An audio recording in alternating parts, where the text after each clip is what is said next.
it's not particularly new, but I haven't gotten the chance to just kind of discuss BitKey and their lose your seed phrase kind of marketing schema for the BitKey. This, of course, from Square, from Block, and this is, of course, Jack Dorsey. Now, Jack Dorsey, I think he's done a lot of good things for Bitcoin and Nostr. There's been a couple opinions of his, as with anybody, that I'm going to disagree with. One of them was getting rid of sats, or not necessarily getting rid of sats, but just calling the smallest unit of the Bitcoin a Bitcoin. But the latest thing is this idea of going seedless. And so I do have a BitKey. I've done a video on it. It is quite easy to use, but it's not how you would typically use a hardware device. This thing is inherently multi-sig. And so the way that it works is you have a key that's part of this like rock looking thing here that has a like a thumbprint scanner. So there's a key on there. There's a key on your mobile phone. And then there's a key on Block's server. So it is a 2 of 3. You hold 2 of the keys and Block holds 1. If you lose the rock and you still have the phone, you can go to Block and be like, sign with your key. If you lose the phone and you still have the rock, you can go to Block and say, can you help me sign?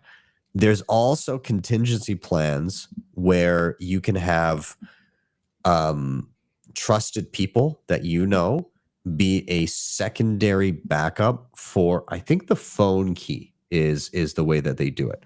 So what you could do is there's if I'm not mistaken, an encrypted way of having a family member download the BitKey app, and then you send in an encrypted manner key information to them that only they themselves with the app can decrypt. And then they just hold that key information, but they have no information about the multi-sig, because if it's just a single key, they don't have like the config file. They don't see any balance. They just have a dead key that doesn't really do anything other than they can give it to you if you need it. So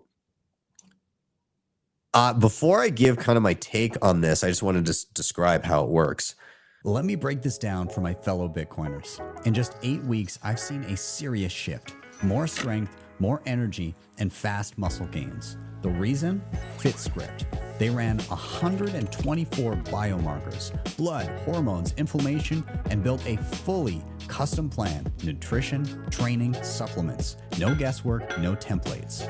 This is functional medicine meets precision fitness for high-performing men who want sovereignty over their health. If you care about optimization the way you care about your money, test, don't guess. Don't trust, verify. Hit the link in the description or scan the QR code on the screen to check out FITSCRIPT and see what's possible.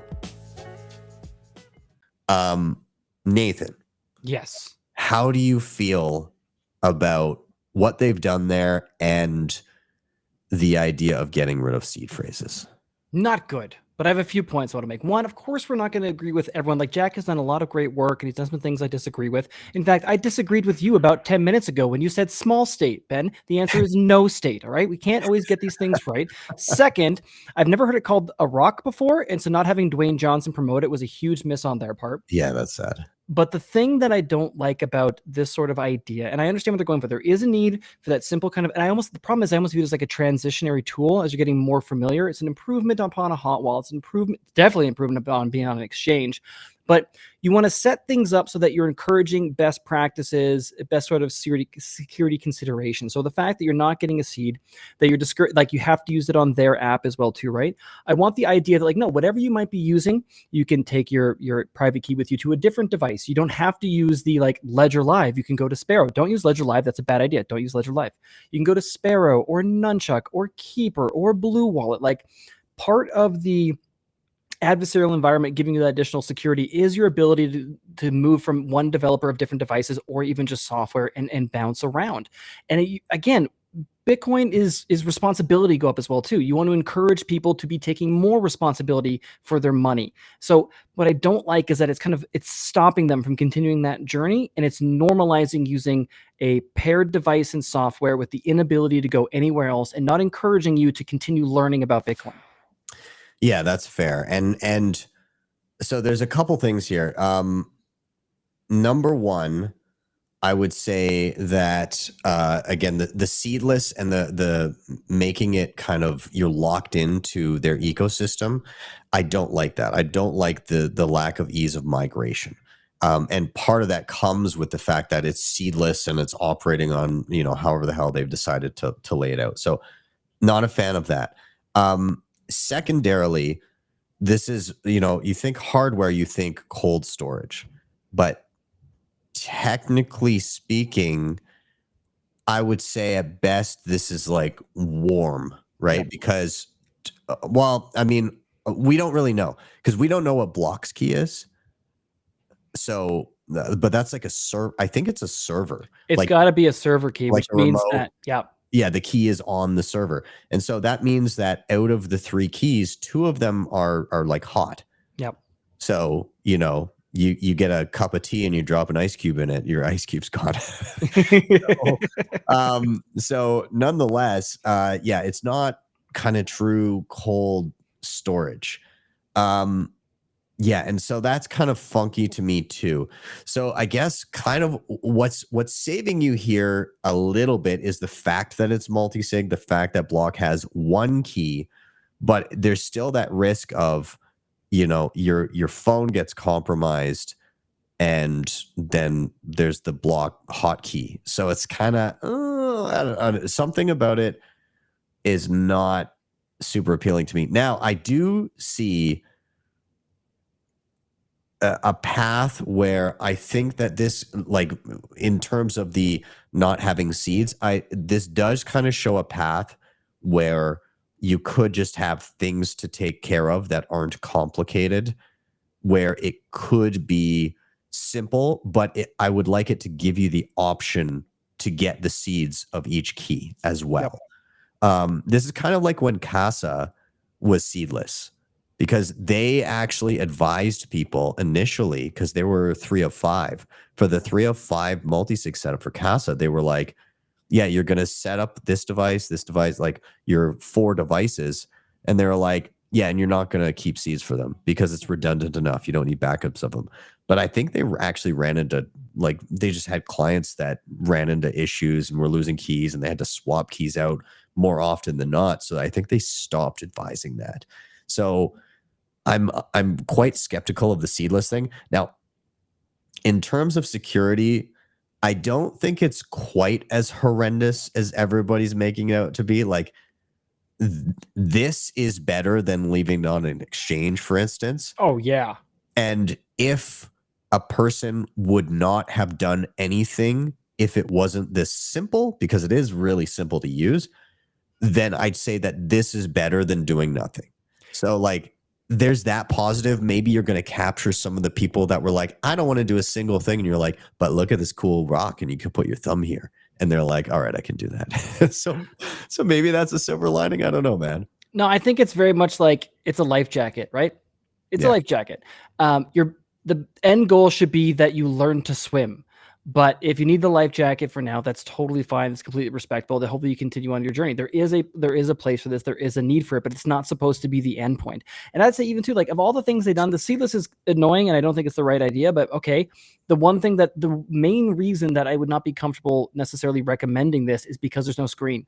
Like, that's the biggest thing that jumps out at me, is that whatever I'm signing, I got to trust the phone, and I don't want that. Yeah, that's very true. And for a premium device that costs like $220, it would have been nice to just have like a little thing, like this much Bitcoin, this address, just like a little screen or something. Jay, got a tiny little screen. You don't need much. Yeah, it could have been done. Let's now move on to something we both really do like, which is the cold card. And support for that. You were alluding to this wallet earlier. Do you want to? Have you seen much of this? It's called Cove.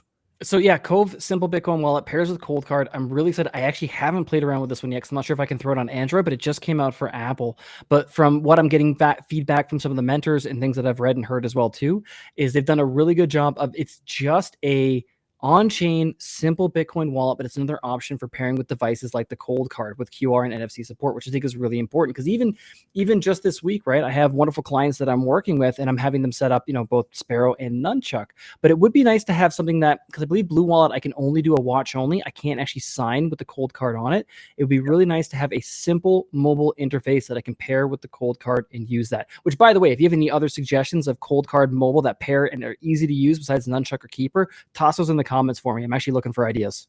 Yeah. So it says here, again, you can do hot wallets there. It has hardware support. So they do Cold Card, Jade, Trezor, full support for partially signed Bitcoin transactions, so air gapped, QR and NFC support, which is beautiful. So I imagine that also means tap signer. You can track your UTXOs, so you have actual coin control, decoy and wipe pin protection. Yeah, I mean, sounds pretty good. And even going back to what we were talking about earlier, right? This is something that's set up to be easy to begin with. You could have just a mobile app, and it's there to help you progress towards best practices, to get some better devices, to make those changes, even UTXO management stuff as well too. It's an easy beginning that people can feel comfortable, and then we can kind of progress from there. And that's always kind of something that I'm looking for, right? We have the additional security. Security is a moving target. I've heard you say that before. We can keep moving up that stack. Bitcoin Well is the best place to be buying and selling Bitcoin in Canada and the US. And now with Bitcoin Well Infinite, it's also the best place to be making large buys at their OTC desk of over $50,000. Their white glove service gives you fast transactions, no slippage, and the lowest fees. You can scan the QR code on the screen or simply head to bitcoinwell.com/BTC sessions to sign up today. And you can share your own personalized referral link to earn commissions.